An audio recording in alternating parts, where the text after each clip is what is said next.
भारत के नागरिकों को अमेरिका ने हाथों में हथकड़ियां, पांवों में बेड़ियां और कमर में जंजीरें बांधकर भेज दिया। अमेरिका ने अपनी तरफ से वीडियो भी जारी कर दिया है। संसद में जब विपक्ष ने सवाल उठाया तो विदेश मंत्री एस जयशंकर को जवाब देना पड़ा। अपने जवाब में विदेश मंत्री ने भारत और अमेरिका के बीच पहले से चली आ रही निर्वासन की प्रक्रियाओं का हवाला दिया। हम इस वीडियो में बताएंगे कि क्यों विदेश मंत्री का जवाब तार्किक नहीं लगता और संतोषजनक भी नहीं। अगर बात प्रक्रियाओं की है तो ऐसी प्रक्रिया कोलंबिया के साथ भी होगी। फिर कोलंबिया ने कैसे मना कर दिया कि उनका नागरिक अमेरिका के सैनिक विमान में हथकड़ियों में बांधकर नहीं लाया जाएगा। विदेश मंत्री के जवाब से यह साफ नहीं हो सका कि भारत क्यों नहीं इतनी सी बात उस अमेरिका से कह सका जो उसका मित्र देश है, जिसके राष्ट्रपति ट्रंप को भारत के प्रधानमंत्री मोदी अपना दोस्त बताते हुए नहीं थकते। सबसे पहले यह वीडियो देखिए और सवाल कीजिए कि क्या अमेरिका 2009 से इसी तरह से वीडियो जारी करता रहा है जिस तरह से यह वीडियो जारी किया गया है। इस वीडियो में देखा जा सकता है कि भारतीय नागरिकों के पांव में बेड़ियां पहनाई गई हैं, किसी तरह वे घसीट कर चल पा रहे हैं। उनके हाथों में हथकड़ियां हैं और कमर में जंजीरें हैं। अमेरिकी सेना के विमान में इन्हें चढ़ाया जा रहा है। अमेरिकी सुरक्षाकर्मी विमान में सवार हो रहे हैं। इसके बाद विमान अमृतसर के लिए उड़ान भरता है। अमेरिका के बॉर्डर पेट्रोल के अध्यक्ष ने अपने ट्वीट में लिखा है कि अवैध एलियन को भारत भेजा जा रहा है। अभी तक का यह सबसे दूर पहुंचाने का अभियान है। अगर आप अवैध रूप से हमारी सीमा में आए हैं तो आपको ऐसे ही हटाया जाएगा। Sir, honorable members would be aware that the process of deportation is not a new one. I repeat, not a new one, and has been ongoing for several years. I would like to share with the House details of deportation from the United States since 2009.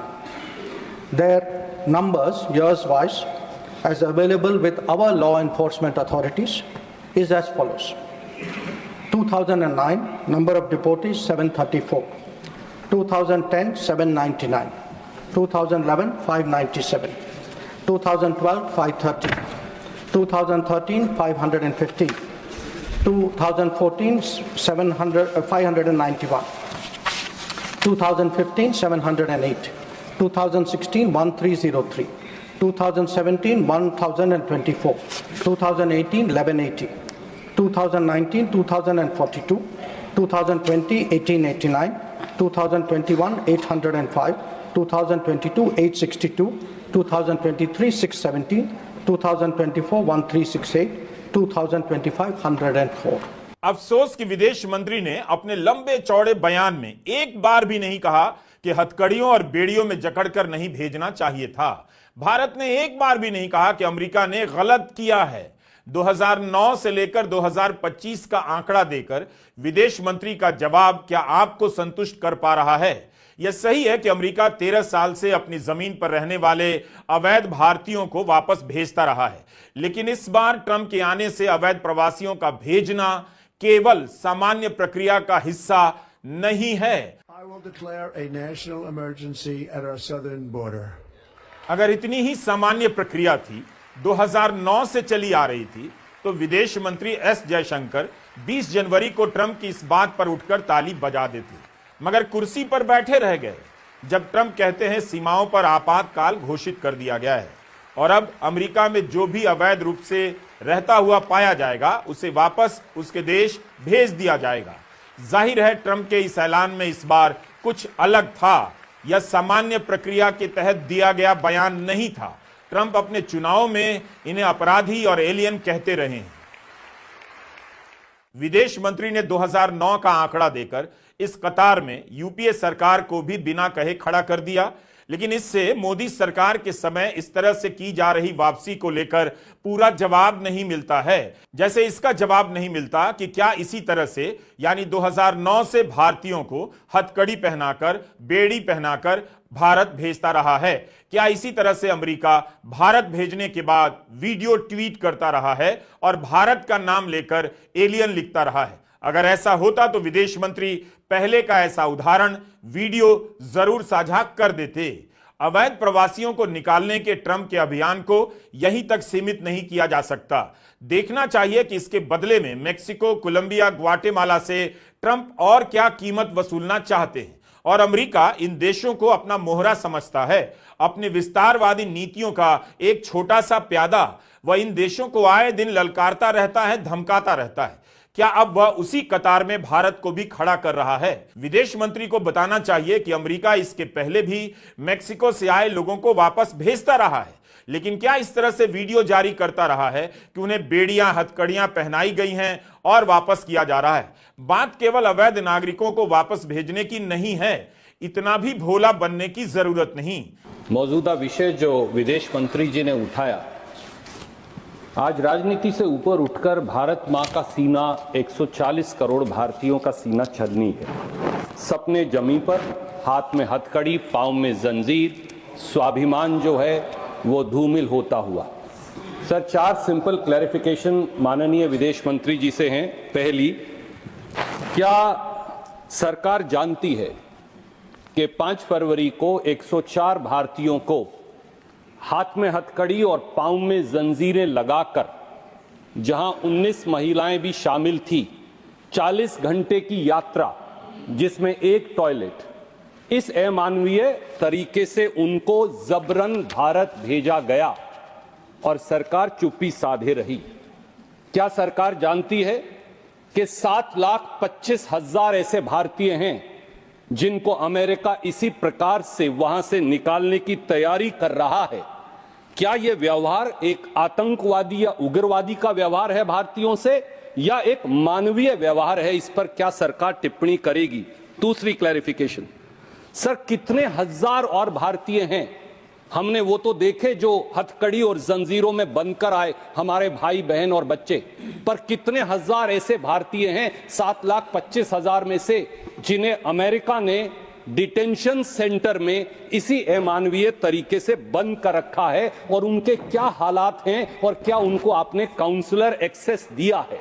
Bharat के नागरिकों को पहले से भेजा जाता रहा है। विदेश मंत्री ने संख्या बताकर, साल बताकर साबित कर दिया, लेकिन यह साबित नहीं कर पाए कि हथकड़ी और बेड़ी में बांधकर पहले से भेजा जाता रहा है। अगर यह इतनी ही सामान्य प्रक्रिया है, दोनों देशों के बीच समझदारी से हो रही है, दुनिया भर में मान्य प्रक्रिया है, तो वो नहीं बता पाए विदेश मंत्री कि फिर कोलंबिया ने कैसे मना कर दिया, ब्राजील ने कैसे आपत्ति दर्ज की, मेक्सिको ने कैसे लैंड करने की अनुमति देने से इनकार कर दिया। मेक्सिको के मना करने के बाद अमेरिका अभी तक मेक्सिको के नागरिकों को वापस नहीं भेज पाया है। The standard operating procedure for deportation by aircraft used by ICE, that is effective from 2012. I repeat, that is effective from 2012, provides for the use of restraints. However, we have been informed by ICE that women and children are not restrained. Further, the needs of deportees, including during transit, related to food and other necessities, including possible medical emergencies, are attended to. During toilet breaks, deportees are temporarily unrestrained if needed in that regard. This is applicable to chartered civilian aircraft as well as military aircraft. There has been no change, I repeat, no change from past procedure for the flight undertaken by the US on 5 February 2025. विदेश मंत्री के बयान के हिसाब से देखा जाए तो मोदी काल में अब तक अमेरिका ने 12,442 भारतीय वापस भेजे हैं। इससे यही पता चलता है कि 2014 के बाद से वापस भेजने वालों की संख्या बढ़ती जा रही है, और तब सवाल उठता है कि भारत ने अपने स्तर पर इन 10 वर्षों में अवैध माइग्रेशन के नेटवर्क को ध्वस्त करने के लिए क्या किया? क्यों नहीं ध्वस्त किया जा सका? आप चालाकी से बाइडेन और ट्रंप के समय भेजे जाने वालों को एक ही टोकरी में, एक ही कैटेगरी में नहीं डाल सकते। दोनों के समय नागरिकों के भेजने का राजनीतिक अर्थ और परिदृश्य, संदर्भ, माहौल बिल्कुल अलग है। ट्रंप इस बार खुलकर कई देशों को अपमानित कर रहे हैं। विदेश मंत्री एस जयशंकर को बताना चाहिए कि भारतीयों को इस तरह से भेजना कैसे उन देशों के साथ किए जा रहे अपमान से अलग है। प्रधानमंत्री मोदी के विदेश मंत्री का जवाब आपने सुना। कोलंबिया के राष्ट्रपति गुस्तावो पेट्रो के जवाब के बारे में हमने अपने पहले वीडियो में बताया था, एक बार फिर से बता रहा हूं। राष्ट्रपति गुस्तावो पेट्रो ने सार्वजनिक रूप से कहा, माइग्रेशन करना अवैध नहीं होता, वे अपने नागरिकों का स्वागत करेंगे। अमेरिका के विमान को उन्होंने रोक दिया, अपना विमान भेजा और नागरिकों को बुलाया। कोलंबिया के नागरिक जब अपने देश की धरती पर उतर रहे थे तो उनके हाथों में हथकड़ियां और पांवों में बेड़ियां नहीं थीं, बल्कि तस्वीरें ली गईं और पूरे देश को दिखाई गईं। मगर भारत ने मोदी समर्थक दलील दे रहे हैं, आपने अमेरिका में अपराध किया है तो अमेरिका एक्शन लेगा। अच्छा हुआ कोलंबिया के राष्ट्रपति ने आईटी सेल और मोदी समर्थकों से नहीं पूछा क्या करना चाहिए, अपने विवेक से काम लिया। कोलंबिया और अमेरिका के बीच तनातनी चलती रहती है। अमेरिका कोलंबिया को अपना कस्बा समझ लेता है, लेकिन भारत के साथ उसके संबंध अच्छे रहे हैं। उसने भारत के साथ वही बर्ताव क्यों किया जो वह कोलंबिया के साथ करना चाहता था मगर नहीं कर सका। कोलंबिया बोल सकता है तो भारत क्यों नहीं बोल सकता। हमारी विदेश नीति में बोलना कब शामिल होगा? हर बड़े मौके पर चुप रहने की हमारी कौन सी विदेश नीति हो गई है जिसका केवल डंका ही बजता रहता है, बोलते हुए सुनाई नहीं देता। संसद के बाहर प्रदर्शन के दौरान आज विपक्ष के नेता अपने पोस्टर लेकर आए।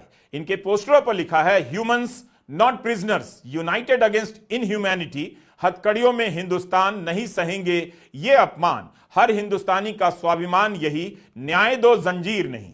मोदी ट्रंप शेम शेम के नारे लग रहे थे, मोदी ट्रंप बाय बाय के नारे लग रहे थे। अखिलेश यादव ने कहा अमेरिका से भारतीयों को दासों की तरह बेड़ियों में जकड़कर भारत भेजा गया। क्या सपना दिखा रहे थे कि भारत विश्वगुरु बनने जा रहा है? आज सब मौन है। विपक्ष के सांसदों ने सदन के भीतर भी यह सवाल उठाया, विदेश मंत्री से जवाब की मांग की। राज्यसभा और लोकसभा की कार्रवाई स्थगित करनी पड़ी।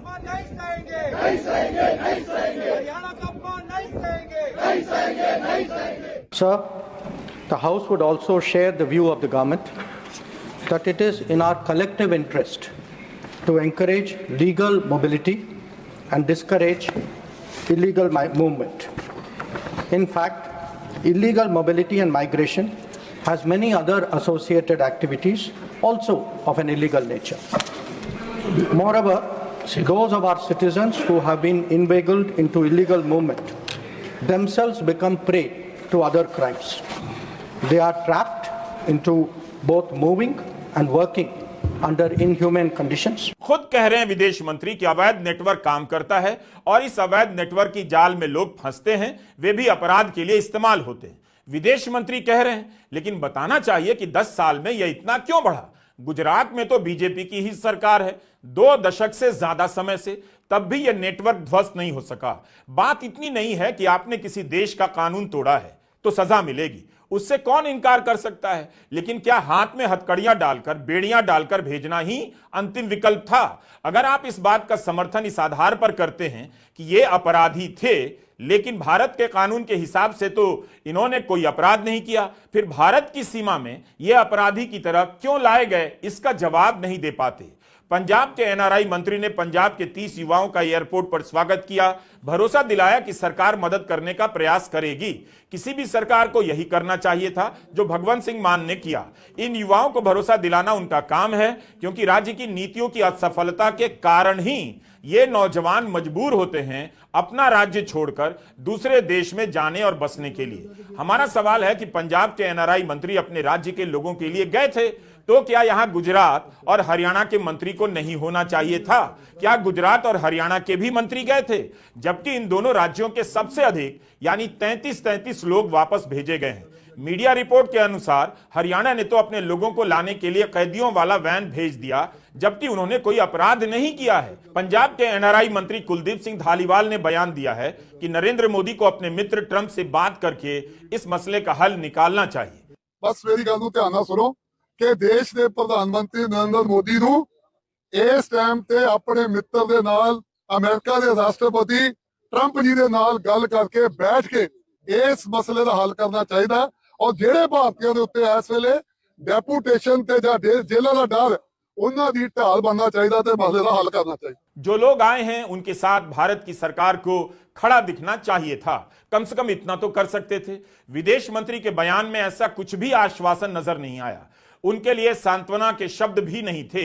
लगता है सरकार और उसके समर्थक इन्हें अपराधी की कैटेगरी में ही देखते रहना चाहते हैं। अगली बार से भारत सरकार को एक काम करना चाहिए, जब प्रधानमंत्री मोदी के लिए भारतीयों को मोदी मोदी करने के लिए बुलाया जाए विदेश की धरती पर, तो चेक कर लिया जाए कि इनमें से कोई अवैध रूप से अमेरिका में तो नहीं रह रहा। अगर ये अमेरिका के अपराधी हैं तो इन्हें अपराध की दुनिया में किसने धकेला, सरकार को इसका जवाब अच्छी तरह से मालूम है। अगर